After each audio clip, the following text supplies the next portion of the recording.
দুনিয়াতে যত অদ্ভুত অদ্ভুত প্রশ্ন সব আপনি মুসা আলাইহিস সালামের মাথা থেকে পাবেন। বিভিন্ন বিষয়ে আল্লাহরে প্রশ্ন করতেন। সাইয়েদনা মুসা আলাইহিস সালাম আল্লাহরে বললেন, আল্লাহ আপনি আমার এমন একটা জিকির শিখাইয়া দেন যে জিকিরটার শব্দ আপনি আর আমি ছাড়া কেউ জানবে না।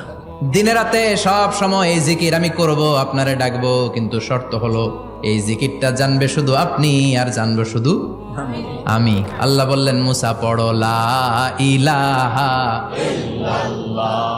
মুসা আলাইহিস সালাম কয়, মাবুদ এটা তো জাতীয় জিকির, সবাই জানে। আমি তো চাইছি এক্সেলেন্ট একটা জিকির, কারো কাছে নাই, শুধু আমি জানবো আর আমি পড়বো।